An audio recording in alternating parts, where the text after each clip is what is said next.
All right. Well, welcome back, everybody, to another stream of Jane Eyre. This is part of my Goodnight reading series that I've been doing for a while now. And last time we were here, in case you're new to the stream, where we are in Jane Eyre is that Jane has been working as a governess for a man named Mr. Rochester, and her role is to be bringing up his ward, Adele. However, the two have slowly begun to fall in love with each other, and Mr. Rochester in our last stream proposed to Jane, basically. And Jane, of course, was very much in disbelief. She couldn't believe it, and she's like, how could you love me? We're not even of the same class, as in, he's somebody with a lot of money, and he's got a little bit of like an aristocrat title, excuse me. And meanwhile, she's a lonely governess with no ties, no nothing. Now, here's the thing. Jane actually has an uncle who's in Madeira, which is based somewhere in, I think, Jamaica or around that area of the Caribbean. So he wants to leave Jane a ton of his fortune when he passes, but Mr. Rochester doesn't know that. And Jane has been kind of distancing herself a little bit from Mr. Rochester because he said, oh, we're going to get married in 4 weeks' time. I can't wait. It's going to be great. And that's kind of where we are right now. So Jane, in the meantime, has kind of been playing hard to get. Like, I'll only see you like at night when we have our little evening fire get-togethers, and that's about it. So they're not doing anything too promiscuous or anything like that, and that's kind of where we are. So I'm kind of curious to see where this goes next. Though I'm having a sinking feeling because Mrs. Fairfax said to Jane, who's their housekeeper, she said, Jane, you should be a little worried about this. You two are from two different spheres of life, and I'm worried that he's just going to use you because, well, it's unaccustomed for employers to marry their governesses. Like, it's not normal. It's very out of pocket. So, who knows what'll happen? But anyway, we shall sally forth. Chapter 25. The month of courtship had wasted. Its very last hours were being numbered. There was no putting off the day that advanced, the bridal day, and all preparations for its arrival were complete.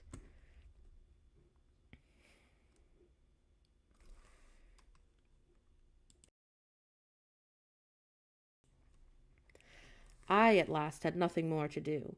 There were my trunks, packed, locked, and corded, and ranged in a row along the wall of my little chamber. And tomorrow, at this time, they would be far on their road to London. And so should I, or rather, not I, but one Jane Rochester, a person whom I as yet knew not. The cards of address alone remained to nail. They, 4 little squares in the drawer.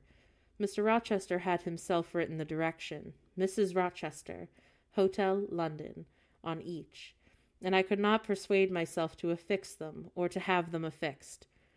Oh, Mrs. Rochester! She did not exist, and she would not be born till tomorrow, and sometime after 8 o'clock. And I would wait to be assured that she had come into the world alive before I assigned to her all that property. It was enough that on yonder closet, opposite my dressing table, the garments said to be hers had already been displaced by black stuff, that the low-wood frock and straw bonnet. For not to me appertained that suit of wedding raiment, the pearl-colored robe, the vapory veil pendant from the usurped portmanteau. I shut the closet to conceal from the strange wraith-like apparel it contained, which at this evening hour, 9 o'clock, gave out certainly a most ghostly shimmer through the shadow of my apartment. And then I said aloud, I will leave you by yourself, white dream. And then I said again, I am feverish. I hear the wind blowing. I will go outdoors and feel it. It was not the only hurry of the preparation that made me feverish, and it was not only the anticipation of great change, the new life which was to commence tomorrow.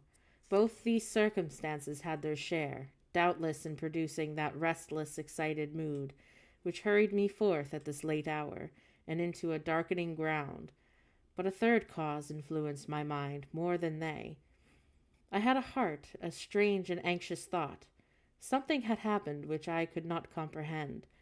No one knew of or had seen the event but myself. It had taken place the preceding night. Mr. Rochester that night was absent from home, nor was he yet returned. Business had called him away to a small estate of 2 or 3 farms that he possessed 30 miles off, and business it was his requisite that he should settle in person, previous to his meditated departure from England. I waited now upon his return, eager to disburthen my mind and seek of him the solution of enigma that perplexed me. And stay till he comes, and you shall see, reader, and then I shall disclose my secret to him, and you shall share the confidence. I sought the orchard, and driven to its shelter by the wind, which all day had blown strong and full from the south, and subsiding as night drew on, it seemed to augment its rush and deepen its roar. The 3 trees blew steadfastly, one way, and never writhing around, and scarcely tossing back their boughs once an hour. So continuous was this strain and bending of their branchy heads northward. The clouds drifted from pole to pole, and fast following, mass on mass. No glimpse of blue sky had been visible that day. It was not without certain wild pleasure that I ran before the wind, and delivering my troubled mind to the measureless air torrent, and thundering through apace. Descending the laurel walk, I faced the wreck of the chestnut tree.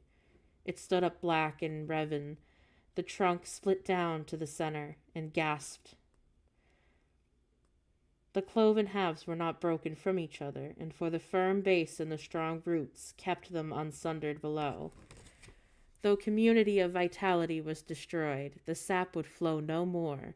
Their great boughs on each side were dead, and next winter's tempest would be sure to fell or both to earth. As yet, however, they might be said to form one tree, a ruin, but an entire ruin. And then I said, "You did right to hold fast to each other," as if the monster splinters were living things and could hear me. And then I said again, "I think, scathed as you look and charred and scorched, there must have been a little sense of life in you yet, rising out of the adhesion of the faithful, honest roots. You will never have green leaves more, never more birds making nests and singing idols to your bows. The time of pleasure and love is over with you, but you are not desolate. Each of you has a comrade to sympathize with him in his decay." And as I looked up at them, and the moon appeared momentarily in that part of the sky which filled their fissure, her disk was blood-red and half overcast. She seemed to throw on me one bewildered and dreary glance, and wind fell for a second around Thornfield. But far away over wood and water poured a wild, melancholy wail. It was sad to listen to, and I ran off again. Here and there I strayed through the orchard, and gathered up the apples with which the grass around the tree roots was thickly strewn. Then I employed myself in dividing the ripe from the unripe. I carried them into the house and put them away in the storeroom. Then I repaired to the library to ascertain whether or not the fire was lit. And then I grew on such a gloomy evening, and that Mr. Rochester would like to see a cheerful hearth when he came in. Yes, the fire had been kindled some time and burnt well. I placed his armchair by the chimney corner, and I wheeled the table near it. I let down the curtain and had the candles brought in ready for lighting. More restless than ever when I had completed these arrangements, that I could not sit still, nor even maintain in the house that a little timepiece in the room, and the old clock in the hall simultaneously struck 10. "How late it grows," I said. "I will run down to the gates. It is moonlight at intervals, and I can see a good way on the road. He may be coming now, and to meet him will save some minutes of suspense." The wind roared high in the great trees which embowered the gates, but the road was as far as I could see, to the right hand and to the left. It was all still and solitary, save for the shadows of clouds crossing it at intervals. As the moon looked out, it was but a long pale line, unvaried by one moving speck. A puerile tear dimmed in my eye while I looked, a tear of disappointment and impatience, and ashamed of it I wiped it away, and then lingered. The moon shut herself wholly within her chamber, and I drew close to her curtain of dense cloud, and grew dark as the night rain began to dry fast on the gale. And then I exclaimed aloud, "I wish that he would come. Oh, I wish that he would come." And then I seized with a hydrophonic boding, and had expected his arrival before tea. Now it was dark, and what could have kept him? Had an accident happened? The event of last night again reoccurred to me. I interpreted it as a warning of disaster. I feared my hopes were too bright to be realized, and that I had enjoyed so much bliss lately that I imagined my fortune had passed its meridian and must now decline. And then I thought to myself, well, I cannot return to the house, and I cannot sit by the fireside while he is abroad in inclement weather. Better tire my limbs than strain my heart. I will go forward and meet him. And so I set out. I walked fast, but not far. Ere I had measured 1/4 of a mile, and I heard the tramp of hoofs. A horseman came on at full gallop. A dog ran by his side, and away with evil presentiment. It was he. He was mounted on Mesrour, and followed by Pilot. He saw me, and for the moon had opened a blue field in the sky, and rode in the watery bright. He took off his hat and waved it around his head, and now I ran to meet him. "Ah, there!" he exclaimed, as he stretched out his hand and bent from the saddle. "See, you cannot do without me. That is evident. Come on, step on my boot toe, and give me both hands. Mount." I obeyed, and joy made me agile. I sprang up before him, a hearty kissing that I got for a welcome, and some boastful triumph, which I swallowed as well as I could. He checked himself in his exultation to demand, "Ah, but is there anything the matter, Jane, that you have come to meet me at such an hour? Is there anything wrong?" "No, but I thought you would never come, and I could not bear to wait in the house for you, especially with this rain and wind." "Ah, rain and wind indeed. Yes, you are dripping like a mermaid. Come, pull my cloak around you. But I think you are feverish, Jane. Both your cheeks and hand are burning hot. I ask again, is there anything the matter?" "Nothing now. I am neither afraid nor unhappy." "Then you have been both." "Rather, but I'll tell you all about it by the by, sir, and I dare say that you will only laugh at me for my pains." "I'll laugh at you heartily when tomorrow is past. Till then, I dare not say, my prize is not certain. This is you, who have been as slippery as an eel this last month, and as thorny as a briar rose. I could not lay a finger anywhere but I was pricked, and now I seem to have gathered up a stray lamb in my arms. You wandered out of the fold to seek your shepherd, did you not, Jane?" "I wanted you, but don't boast. Here we are at Thornfield. Now let me down." He landed me on the pavement, and as John took his horse and he followed me into the hall, he told me to make haste and put something dry on, and then return to him in the library. And he stopped me as I made for the staircase to extort a promise that I would not be long, and nor was I long. In 5 minutes I rejoined him, and I found him at supper. "Ah, take a seat and bear me company, Jane, please. God, it is the last meal, but one that you will eat at Thornfield Hall for a long time." I sat down near him, but I told him that I could not eat. "Is it because that you have such a prospective journey before you, Jane? Is it the thoughts of going to London that takes away your appetite?" "I cannot see my prospects clearly tonight, sir, and I hardly know what thoughts that I have in my head. Everything in life seems unreal." "Except me. I am substantial enough. Touch me." "You, sir, are the most phantom-like of all. You are a mere dream." He held out his hand, laughing. "Is that a dream?" he said, placing it close to my eyes. He had a rounded, muscular, and vigorous hand, as well as a long, strong arm. "Yes, I touch it as a dream, I said as I put down from him before my face. Sir, have you finished supper? Ah, yes, Jane. I rang the bell and ordered the tray away, and when we were again alone I stirred the fire, and then took a low seat at my master's knee.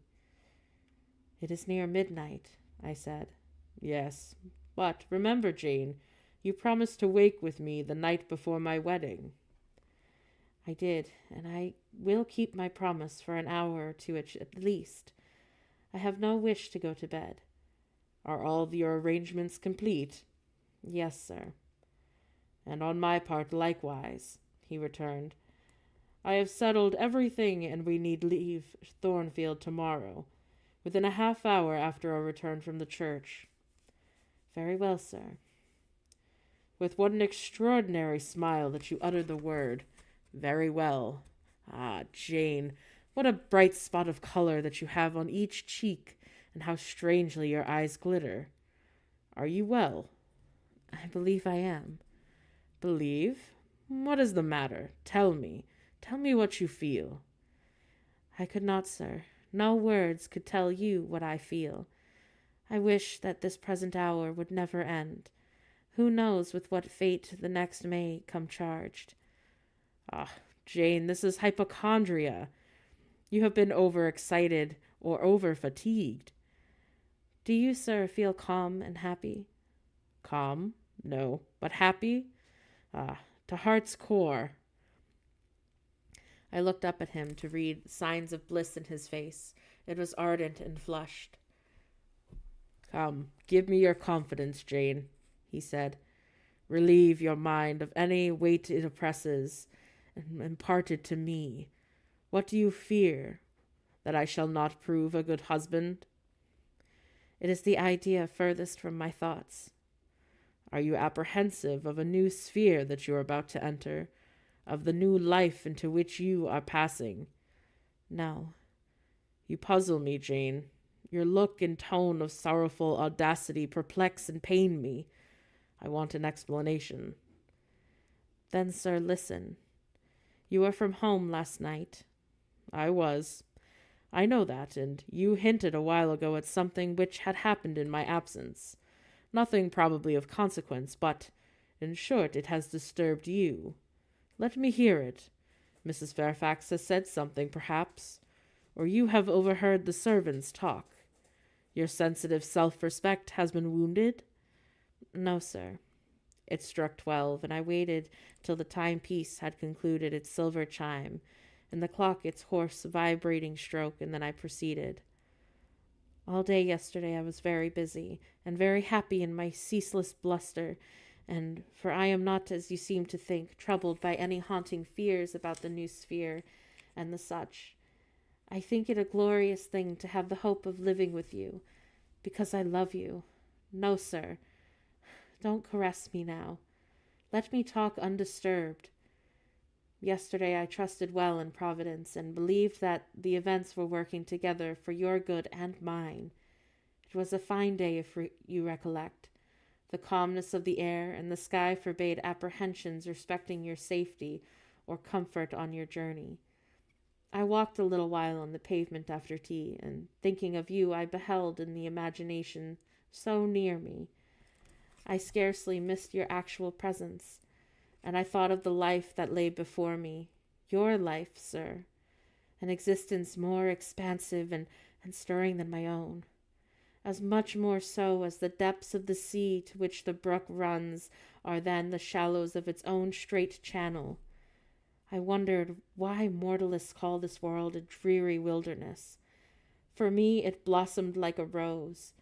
Just at sunset, the air turned cold and the sky cloudy, and I went in.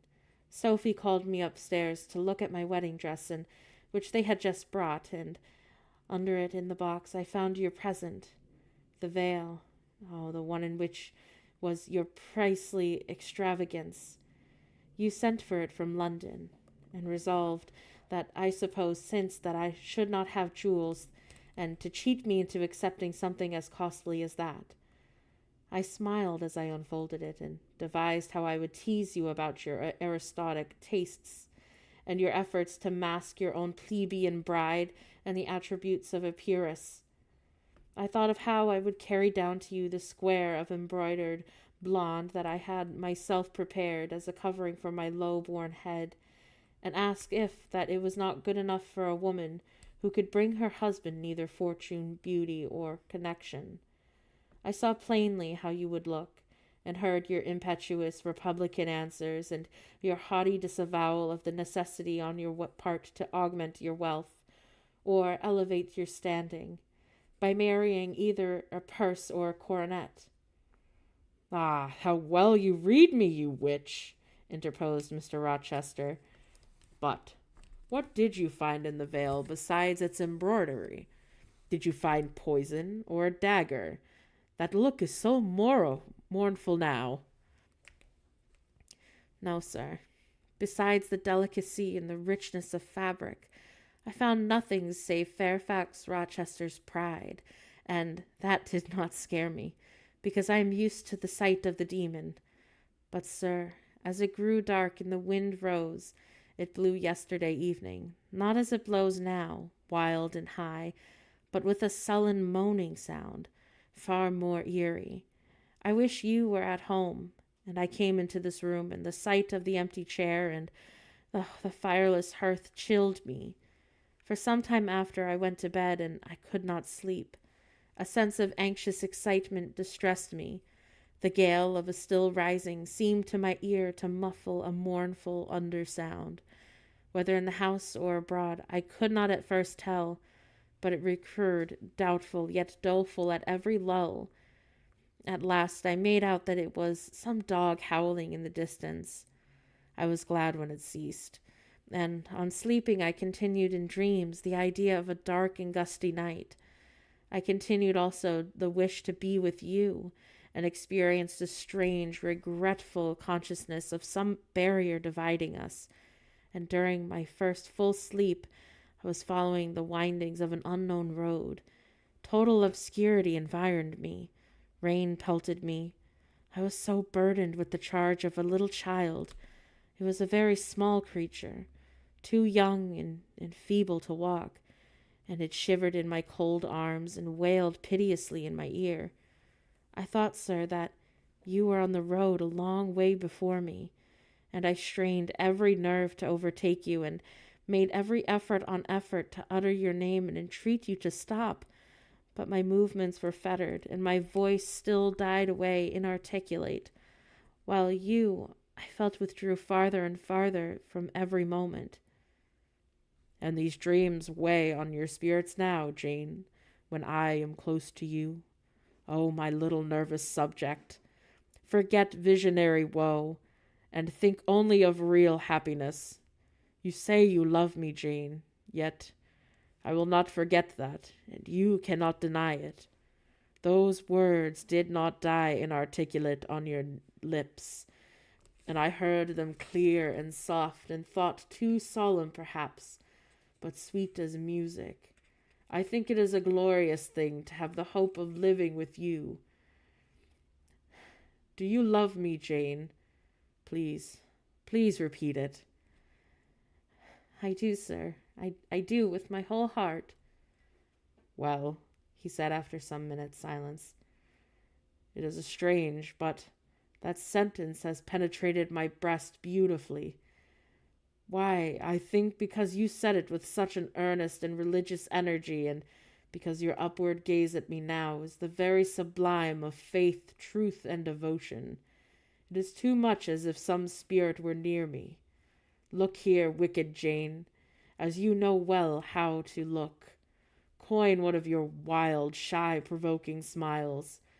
Tell me you hate me, tease me, vex me, do anything but move from me. I would rather be incensed than saddened. I will tease and vex you to your heart's content when I have finished my tale. But please hear me to the end. I thought, Jane, that you had told me all. I thought that I had found the source of your melancholy in a dream. At this I shook my head. Wait, there is more? But I will not believe it to be anything important, and I warn you of incredulity, And now you may go on, but be warned. The disquietude of his air and the somewhat apprehensive impatience of his manner surprised me, but I proceeded. I dreamt another dream, sir, that of Thornfield Hall, and it was a dreary ruin, the retreat of bats and owls, and I thought all the stately front nothing remained but a shell-like wall, very high and very fragile looking.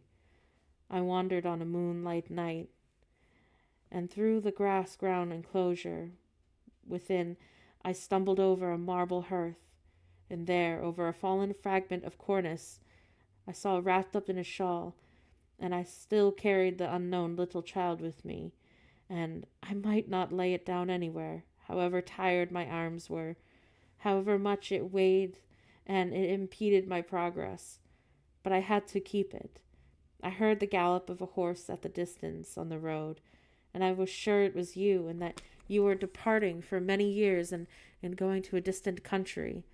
And so, in my dream, I climbed a wall with frantic, perilous haste, and eager to catch one glimpse of you from the top, and the stones then rolled from under my feet, and the ivy branches that I grasped at, they gave away, and the child clung around my neck in terror, and you almost strangled me, and at last I gained the summit.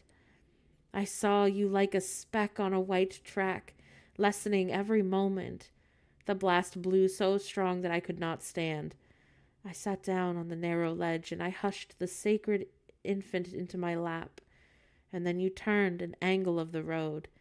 I bent forward to take one last look, and then that wall that I had been on had crumbled, and I was shaken, and the child was rolled from my knee. I lost my balance, and then I fell and woke. Now, Jane, is that all? All the preface, sir. The tale has yet to come. On waking, a gleam dazzled my eyes. I thought that it might have been daylight, but I was mistaken. It was only the candlelight, and Sophie, I supposed, had come in. There was a light in the dressing table, and the door to the closet where, before going to bed, I had hung my wedding dress and veil, stood open. I heard a rustling there, and then I asked if Sophie had been in the room and that she was in.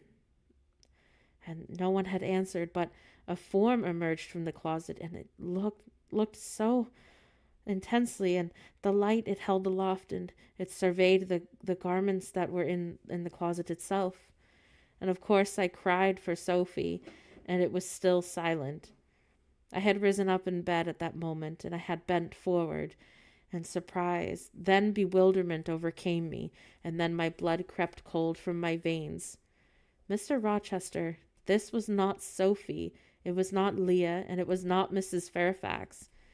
And it was not, well, no, I was sure of it, and I still am. It was not even that strange woman, Grace Poole. It must have been one of them, interrupted my master. No, I solemnly assure you to the contrary. The shape standing before me had never crossed my eyes within the precincts of Thornfield Hall before. The height, the contour, were new to me. Describe it, Jane. It seemed, sir, a woman tall and large, with thick dark hair hanging long down her back. I know not what dress she had on. It was white and straight, but whether gown, sheet, or shroud, I could not tell. Did you see her face? No, not at first, but presently she took my veil from its place, and she held it up and gazed at it long, and then she threw it over her own head and turned to the mirror. And at that moment I saw the reflection of the visage and the features quite distinctly in the dark oblong mass. And how were they?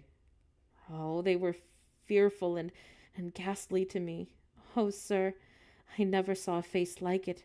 It was so discolored, and it was a savage face. I wish I could forget the roll of the red eyes and the fearful blackened inflation in the lineaments. Jane, ghosts are naturally pale. This, sir, was purple. The lips were swelled and dark. The brow was furrowed, and the black eyebrows were wildly raised over the bloodshot eyes. Shall I tell you what it reminded me of? You may. Oh, of the foul German spectre.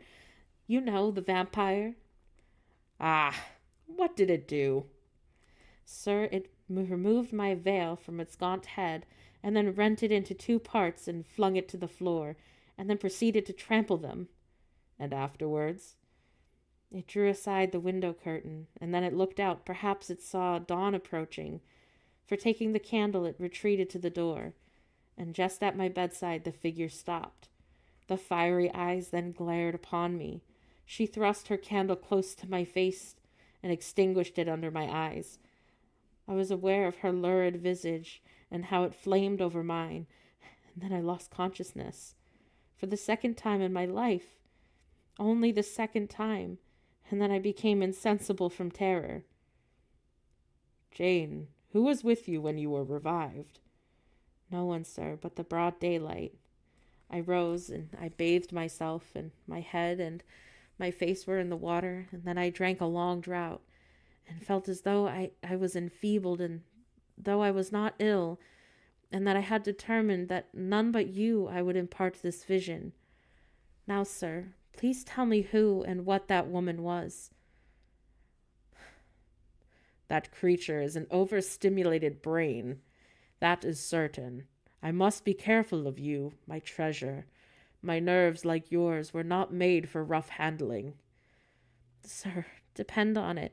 My nerves were not at fault. The thing was real. The transaction actually took place. And your previous dreams, were they real too? Is Thornfield Hall a ruin? Am I severed from you by an insuperable obstacle? Am I leaving you without a tear, without a kiss, without a word? Not yet. Well, am I about to do that? Why, the day is already commenced to which it is to bind us indissolubly, and when we are once united, there shall be no reoccurrence of these mental terrors. I guarantee it. Mental terrors, sir. I wish I could believe them to be only such. I wish it more now than ever, since that even you cannot explain to me the mystery of that awful visitant. And since I cannot do it, Jane, it must have been unreal. But, sir, when I said so to myself on rising this morning, and when I looked around the room to gather courage and comfort from the cheerful aspect of each familiar object in full daylight, there on the carpet I saw what gave the distinct lie to my hypothesis. It was the veil. It was torn from top to bottom into two halves.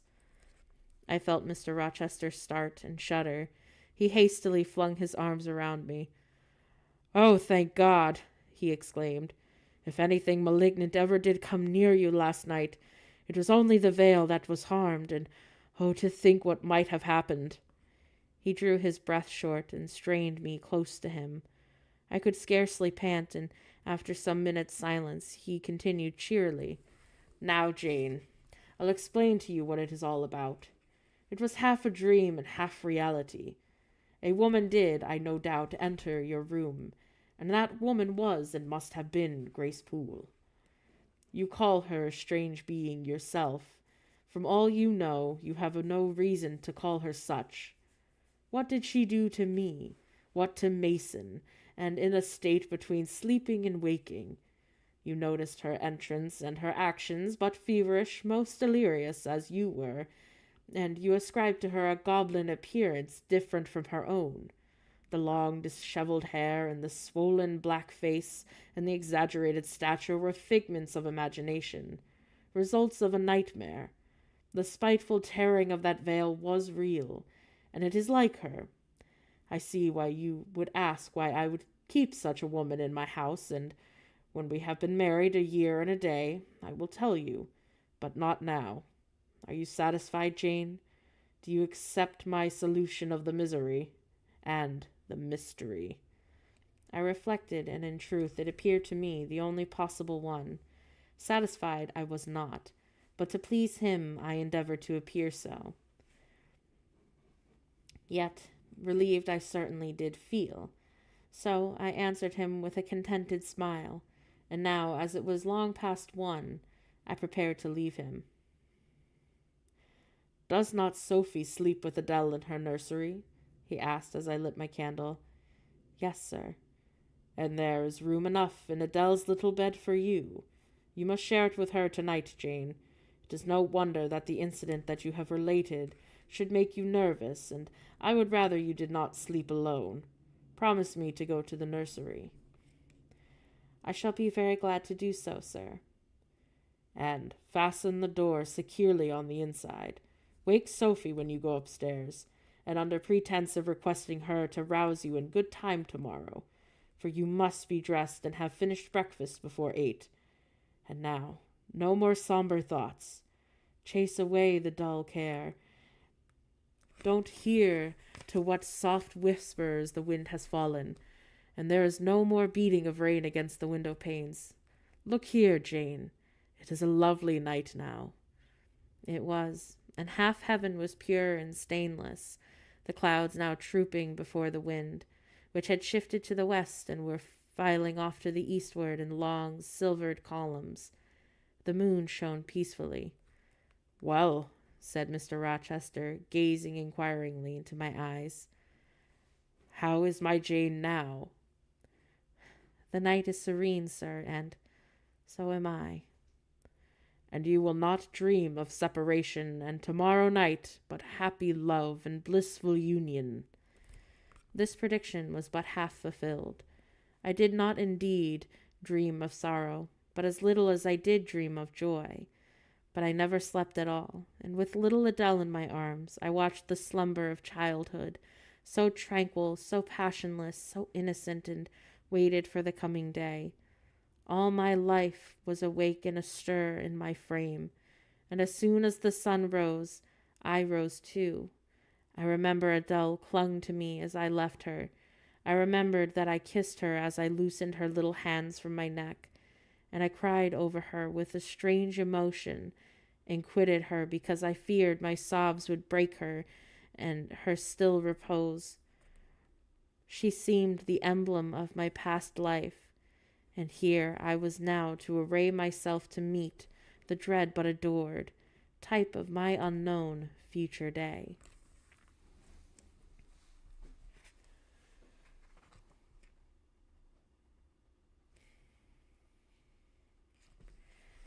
Chapter 26. Sophie came at 7 to dress me, and she was very long indeed in accomplishing her task, so long that Mr. Rochester groaned that I suppose, impatient of my delay, and sent up to ask why I did not come. She was just fastening my veil to my hair with a brooch, and I hurried from under her hands as soon as I could. "Stop," she cried in French. "Look at yourself in the mirror. You have not taken one peep." So I turned at the door, and I saw a robed and veiled figure, so unlike my usual self that it seemed almost the image of a stranger. "Jane," called a voice, and I hastened down.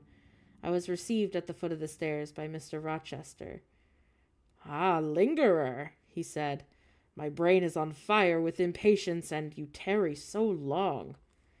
He took me into the dining room and surveyed me keenly all over, and pronounced me fair as a lily, and not only the pride of my life, but the desire of my eye. And then telling me that he would give me but 10 minutes to eat some breakfast, and then he rang the bell. One of his lately hired servants, a footman, entered. "Is John getting the carriage ready?" "Yes, sir." "And is the luggage brought down?" "They are bringing it down now." "You, sir, go to church and see if Mr. Wood and the clerk are there, and return and tell me." The church, as the reader knows, was but just beyond the gates, and the footman soon returned. "Mr. Wood is in a vestry, sir, and putting on his surplice." "And the carriage?" "Well, the horses are hastening." "We are not wont to go to the church, but it must be ready at the moment we return. All boxes and luggage must be arranged, strapped on, and the coachman in his seat."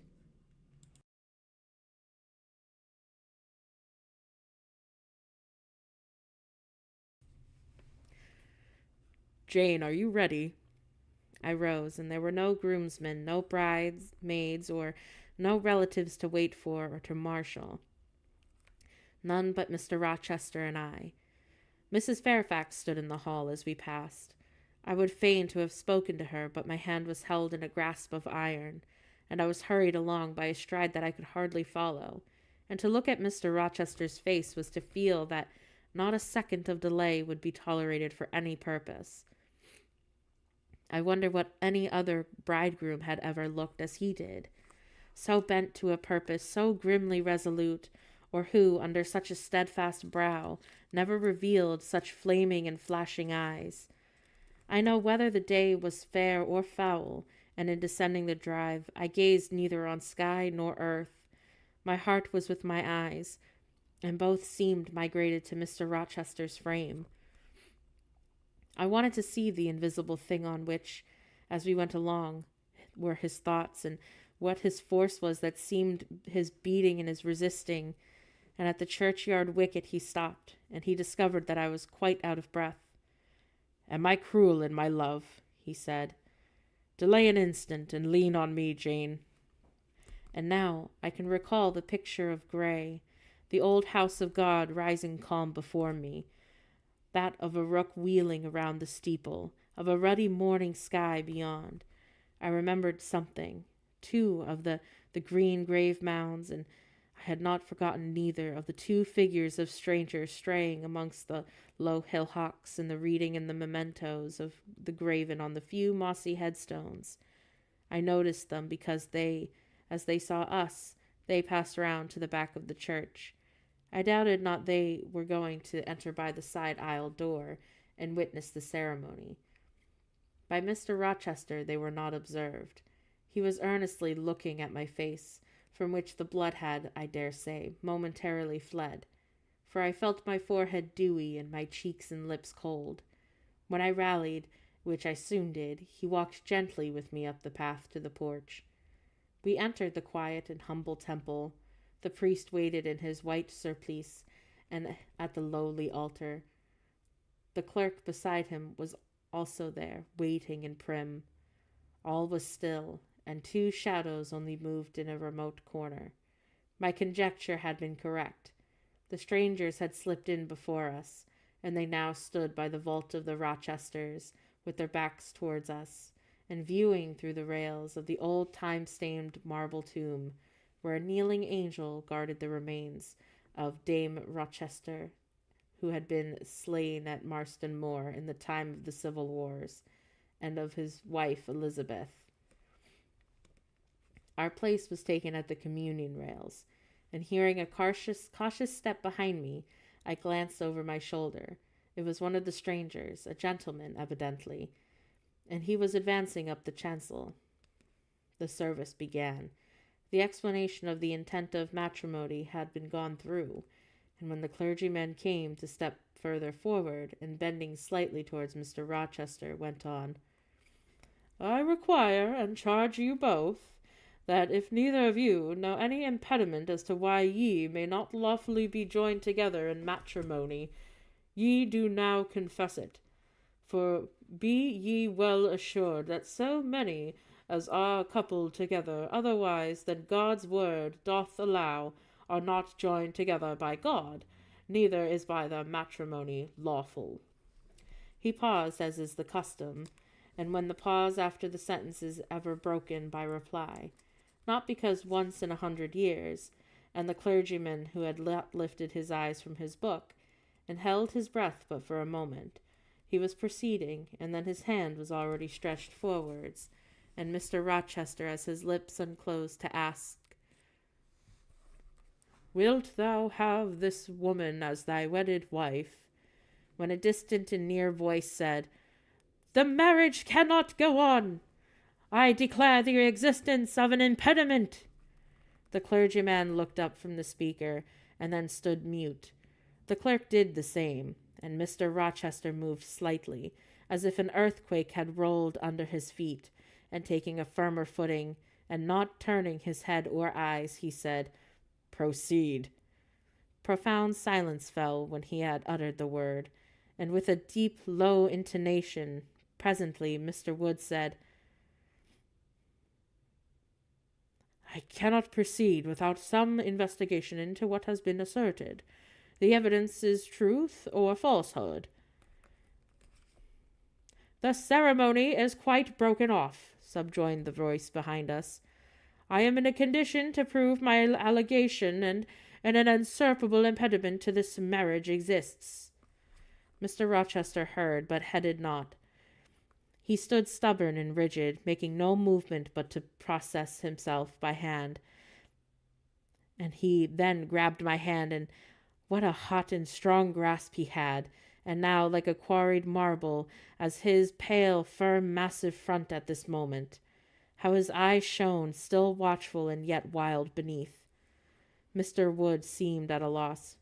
"What is the nature of the impediment?" he asked. "Perhaps it may not be got over with a quick explanation." "Hardly," was the answer. "I have called it an insuperable, and I speak advisedly." The speaker came forward and leaned on the rails. He continued uttering each word distinctly, calmly, steadily, but not loudly. "It simply consists of the existence of a previous marriage.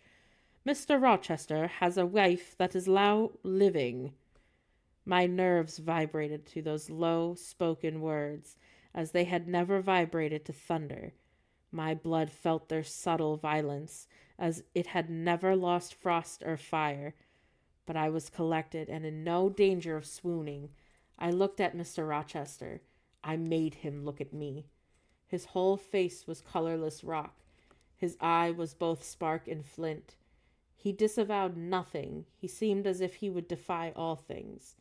Without speaking, without smiling, without seeming to recognize in me a human being, he only twinned my waist, and with his arm and then riveted me to his side. "Who are you?" he asked of the intruder. "My name is Briggs, the solicitor of London Street." "And you would thrust on me a wife?" "I would remind you of your lady's existence, sir, which the law recognizes if you do not." "Favor me with an account of her, and her name, her parentage, and her place of abode." "Certainly," Mr. Briggs said calmly, as he took a paper from his pocket, and read it in a sort of official nasal voice. "I affirm and can prove that on the 20th of October, A.D., a date of 15 years back, Mr. Edward Fairfax Rochester of Thornfield Hall in the county of Ferradine Manor in the Mason county of daughter Jonas Mason, merchant, and of Antoinetta, his wife, a Creole, at a church, Spanish Town, Jamaica. The record of the marriage shall be found in the register of that church. A copy of it is now in my possession. Signed, Richard Mason."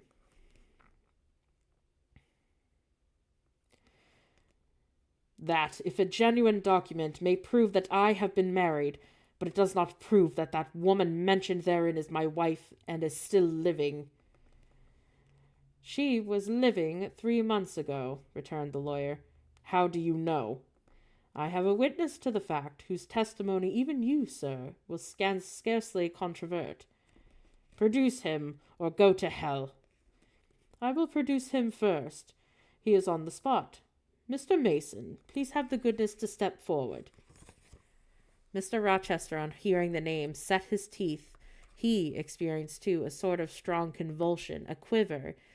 Near to him that I was, I felt the spasmodic movement of fury or despair run through his frame. The second stranger, who had hitherto lingered in the background, now drew near. A pale face looked over the solicitor's shoulder. Yet it was Mason himself. Mr. Rochester turned and glared at him. His eye, as I have often said, was a black eye. It was now a tawny, nay, a bloody light in its gloom, and his face flushed. Olive cheek and hueless forehead received a glow as from spreading and ascending heart fire, and he stirred, and lifted his strong arm. He could have struck Mason, dashed him on the church floor, and shocked by a ruthless blow the breath from his body. But Mason shrank away, and cried faintly, "Good God!" and contempt fell cool on Mr. Rochester. His passion died as if a blight had shriveled it up, and he only asked, "What have you to say?" and an inaudible reply escaped Mason's white lips.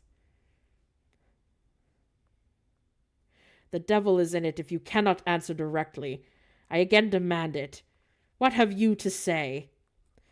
Sir, interrupted the clergyman, do not forget that you are in a sacred place. Then addressing Mason, he inquired gently, Are you aware, sir, whether or not this gentleman's wife is still living? Courage, urged the lawyer. Speak out. She is now living at Thornfield Hall, said Mason in a more articulate tone. I saw her there last April, and I am her brother. At Thornfield Hall? Ejaculated the clergyman. Impossible! I am an old resident in the neighborhood, sir, and I have never heard of a Mrs. Rochester at Thornfield Hall. I saw a grim smile contort Mr. Rochester's lips, and he muttered, No, by God! I took care of that so none should hear of it, or of her under that name.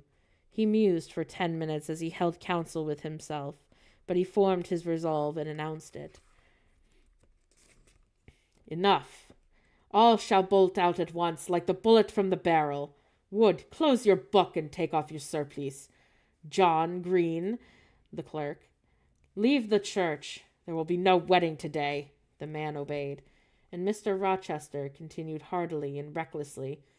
Bigamy is an ugly word. I meant, however, to be a bigamist, but fate has outmaneuvered me, or Providence has checked me.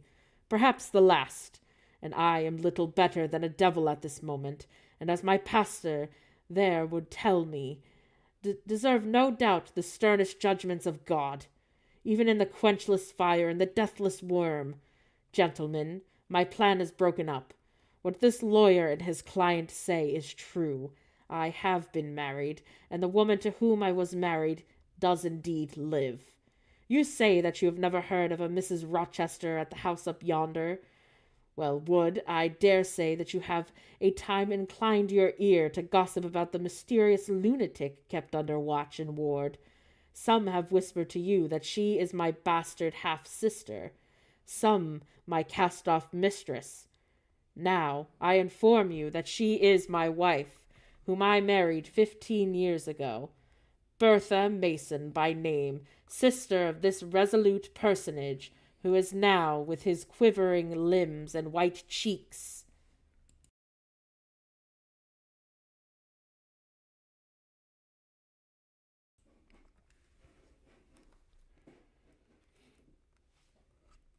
Showing what a stout heart man may be. Cheer up, Dick. Never fear me. I'd almost as soon strike a woman as strike you. Bertha Mason is mad, and she came of a mad family. Idiots and maniacs through 3 generations. Her mother, the Creole, was both a madwoman and a drunkard, as I found out after I had wed the daughter, for they were silent on the family secrets before. Bertha, like a dutiful child, copied her parent in both points. I had a charming partner, pure, wise, and modest. You can fancy that I was a happy man. I went through rich scenes. Oh, my experience was even heavenly, but, as you knew it, but I owe you no further explanation. Briggs, Wood, Mason, I invite you all to come up to the house and visit Mrs. Poole's patient and my wife. You shall see what sort of being that I was cheated into espousing, and judge whether or not that I had a right to break that compact, and seek sympathy with something at least human. This girl, he continued, looking at me, knew no more than you would of the disgusting secret. She thought all was fair and legal, and never dreamt that she was going to be entrapped in a feigned union with a defrauded wretch. Already you bound to a bad, mad, and embruted partner. Come, all of you, follow. Still striding me fast, he left the church, and the 3 gentlemen came after. At the front door of the hall we found the carriage. Take it back to your coach-house, John, said Rochester. It will not be wanted today. At our entrance, Mrs. Fairfax, Adele, Sophie, Leah advanced to meet and greet us. To the right about, every soul, cried the master. "Away with your congratulations! Who wants them? Ha, not I. They are 15 years too late." He passed on and ascended the stairs, still holding my hand and still beckoning the gentlemen to follow him, which they did. We mounted the first staircase and passed up the gallery and proceeded to the third story. The low black door opened by Mr. Rochester's master key and admitted us into the tapestried room, with which its great bed and pictorial cabinet. "You know this place, Mason," said our guide. "She bit and stabbed you here." He lifted the hangings from the wall and uncovered the second door. This, too, he opened, and in a room without a window there burnt a fire guarded by a high and strong fender, and a lamp suspended from the ceiling by a chain. Grace Poole bent over the fire, and apparently cooking something in a saucepan. In the deep shade at the farther end of the room, a figure ran backwards and forwards. What it was, whether beast or human being, one could not at first sight tell. It groveled, seemingly on all fours.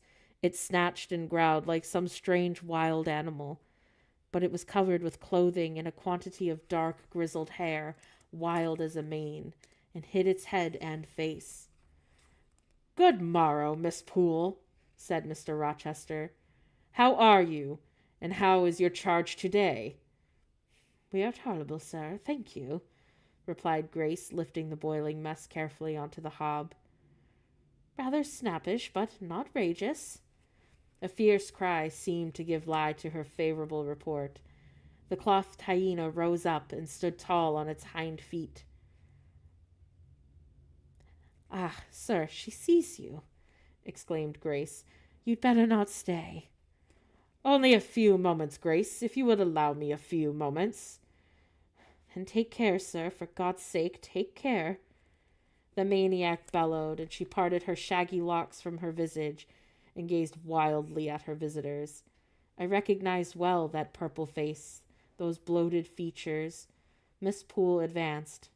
"Keep out of the way," said Mr. Rochester, thrusting her aside. "She has no knife now, I suppose, and I'm on my guard." "One never knows what she has, sir, and she is cunning. It is not in the mortal discretion of fathom for her craft." "We had better leave her," whispered Mason. "Go to the devil," was his brother-in-law's recommendation. "Where?" cried Grace, and the three gentlemen retreated simultaneously. Mr. Rochester flung me behind him.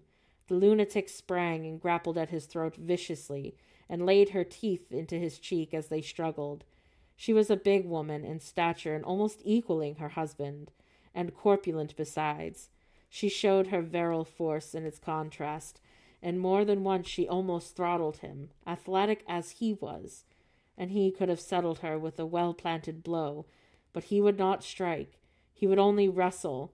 At last he mastered her arms, and Grace Poole gave him a cord, and he pinioned them behind her, and with more rope, which was at hand, he bound her to a chair. The operation was performed amidst the fiercest yells and the most convulsive plunges. Mr. Rochester then turned to the spectators, and he looked at them with a smile both acrid and desolate. "That is my wife," he said, "such as the sole conjugal embrace that I am ever to know. Such are the endearments which have now to my solace my leisure hours, and this is what I wish to have," he said, laying his hand on my shoulder. "This young girl who stands so grave and quiet at the mouth of hell, looking collectedly at the gambols of a demon. I wanted her just as a change after that fierce rag-out. Wood and Briggs, look at the difference. Compare these clear eyes with these red balls yonder, this face with that mask, and this form with that bulk. Then judge me, priest of the gospel and man of the law, and remember with what judgment ye shall be judged. Off with you now. I must shut up my prize." We all withdrew, and Mr. Rochester stayed a moment behind us to give some further order to Grace Poole. The solicitor addressed me as he descended the stair. "You, madam," he said, are clear from all blame, and your uncle will be glad to hear of it. Indeed, he should be still living when Mr. Mason returns from Madeira." "My uncle? What of him? What do you know of him?" "Mr. Mason does, and Mr. Eyre has been the functional correspondent of the house for some years. When your uncle received your letter intimating the completed union between yourself and Mr. Rochester, Mr. Mason, who was staying at Madeira to recruit his health, was on his way back to Jamaica and happened to be with him. Mr. Eyre, I mentioned the intelligence, and he knew that my client were acquainted with a gentleman of the name Rochester. Mr. Mason, astonished and distressed as you may suppose, revealed the state of matters. Your uncle, I am sorry to say, is now on a sick bed, and from which, considering the nature of his disease, in great decline, and the stage as to which it has reached, it is likely he will never rise. He could not then hasten to England himself to extricate you from the snare into which you had fallen, but he has implored Mr. Mason to lose no time in taking steps to prevent the false marriage, and he referred him to me for assistance. I used all dispatch, and I am thankful that I was not too late, as you doubtless must also know. Were I not morally certain that your uncle will be dead ere you reach Madeira, I would advise that you accompany Mr. Mason back, but as it is, I think you had better remain in England until you can hear further, rather from or of Mr. Eyre having that which he is sick with. Is there anything else to stay for?" he inquired of Mr. Mason. "No, let us be gone," was the anxious reply, and without waiting to take leave of Mr. Rochester, they made their exit at the hall, and the clergyman stayed to exchange a few sentences, either in admonition or reproof, with his haughty parishioner way. This duty done, he also departed. I heard him go as I stood at the half-open door of my own room, to which I had now withdrawn. The house was cleared, and I shut myself in, and fastened the bolt that none might intrude, and proceeded, not to weep, not to mourn, yet I was too calm for that, but mechanically to take off the wedding dress and replace it by the stuff gown that I had worn yesterday, as I had thought, and for the last time. I then sat down and felt weak and tired.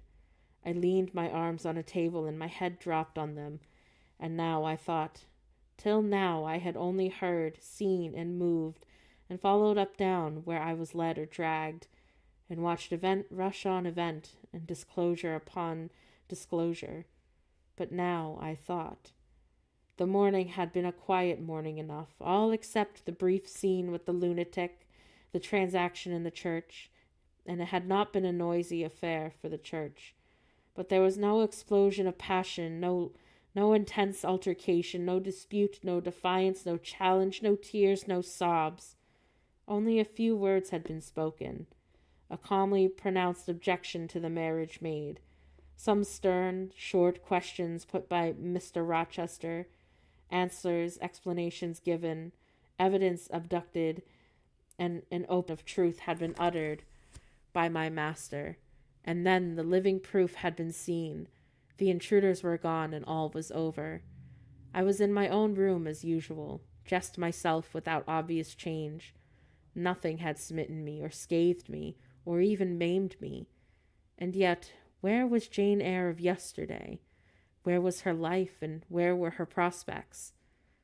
Jane Eyre had been an ardent, expectant woman, almost a bride, and was a cold, solitary girl again. Her life was pale, and her prospects were desolate. A Christmas frost had come on in midsummer. A white December storm whirled over June. Ice glazed the ripe apples. Drifts crushed the blowing roses. On the hayfield and cornfield lay a frozen shroud, lanes which last night blushed full of flowers, and today were pathless with untrodden snow, and the woods which 12 hours since waved leafy and fragrant as groves between the tropics, now spread waste, wild, and white as pine forests in wintry Norway. My hopes were all dead, and struck with a subtle doom such as, in one night, might fell on the firstborn of the land of Egypt. I looked on my cherished wishes, and yesterday so blooming and glowing that they lay stark, chill, and as livid corpses that could ever receive. I looked at my love, that feeling which was my master's, which he had created, and it shivered in my heart like a suffering child in a cold cradle. Sickness and anguish had seized it. It could not seek Mr. Rochester's arms, and it could not derive warmth from his breast. Oh, never more could it turn to him, for faith was blighted and confidence was destroyed. Mr. Rochester was not to me what he had been, for he was not what I had thought him to be. I would not ascribe vice to him. I would not say that he betrayed me. But the attribute of stainless truth was gone from his idea, and from his presence I must go. That I perceived well. When, how, whither, that I could not discern yet. But he himself, I doubted not, would hurry me from Thornfield. Real affection, it seemed, he could not have for me, and it had only been a fitful passion that was balked. He would want no more of me, and I should fear even to cross his path now. My view must be hateful to him. Oh, how blind that I have been with mine own eye. How weak my conduct. My eyes were covered and closed, and eddying darkness seemed to swim around me, and the reflection came in as black and confused a flow. Self-abandoned, relaxed, and effortless, I seemed to have laid down in a dried-up bed of great river. I heard a flood of loosened and remote mountains, and felt the torrent come. To rise that I had no will, to flee I had no strength. I lay faint and longing to the dead. One idea only still throbbed to life, and that was a remembrance of God.